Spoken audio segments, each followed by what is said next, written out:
Joe Biden is against God. That is what I'm going to outline for you today.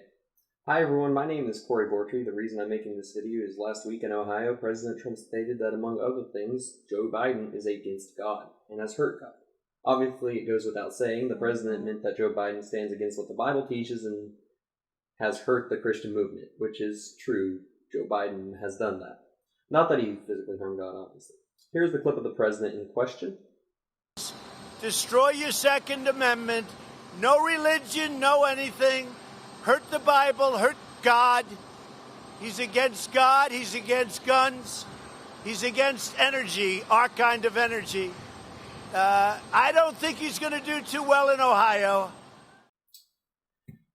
So once the president said this, the mainstream media, which at this point definitely isn't a pseudo-branch of the Democratic National Committee, immediately got to work on the spin, stating things in headlines such as CBS's, "Trump falsely says Biden, a practicing Catholic, is against God." Or Rolling Stone's headline, this is my favorite, "In a desperate rant, Trump nonsensically says Biden will hurt God and hurt the Bible." So the media is pretty clear on what their claim is. Joe Biden's a devout Catholic, always has been, and it's utterly ridiculous to even suggest that he might not be a Christian or that he's working against the will of God. The ironic part about all this is that the proof they're using is in words, statements, and public actions, which Jesus himself said those things together could not prove someone is a Christian. The Bible states in Matthew 1:17, "Not everyone who says to me, 'Lord, Lord,' will enter the kingdom of heaven." That's Jesus talking. "But only the one who does the will of my Father that is in heaven." That statement is saying that there are people who claim to be Christian but in fact are not. Here are three reasons why Joe Biden is not a real Christian and only claims to be. 1. He's pro-choice. Biden supports murdering unborn children.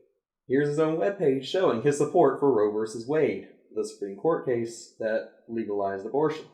There's no way around this. Abortion does not line up with the values that we hold as Christians. This applies to all Christians, Catholic and Protestant.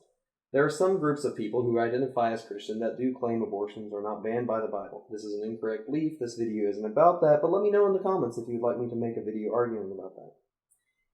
Number 2, he was denied communion by the Catholic Church. Not only do his actions and policies show that he's not a Christian, but even the church of which he claims membership has denied him communion, stating he's unworthy due to his acceptance of anti-Christian policies.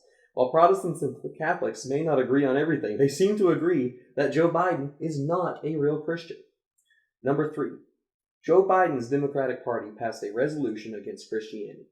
The key paragraph in this resolution states, "Those most loudly claiming that morals, values, and patriotism must be defined by their particular religious views have used those religious views with misplaced claims of religious liberty to justify public policy that has threatened the civil rights and liberties of many Americans, including but not limited to the LGBT community, women, and ethnic and religious and non-religious minorities." Of course, this paragraph is based on falsehoods and on the logical fallacy that a law against abortion is against women, or that unless Christians are forced to bend the knee to the LGBT community using their selected pronouns of choice or celebrating anti-Christian behavior, they are somehow oppressed. Regardless of the falsehoods here, the Democratic Party in their resolution has decided that Christianity is the religion of the bad guy. They believe the secularization of American society is a good thing and will end in good things, even while the secularization of society has seen more violence, more hatred, more crime, along with an overall degradation of the once strong unity we felt as Americans.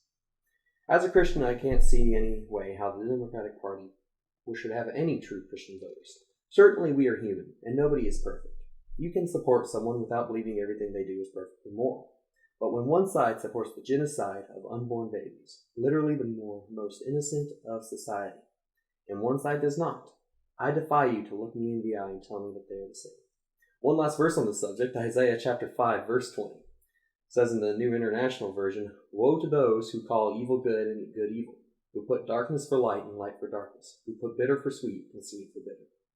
Thanks for listening. I'm Corey Bortry. I just really felt passionate on this issue. Feel free to leave a comment and please leave a like and subscribe.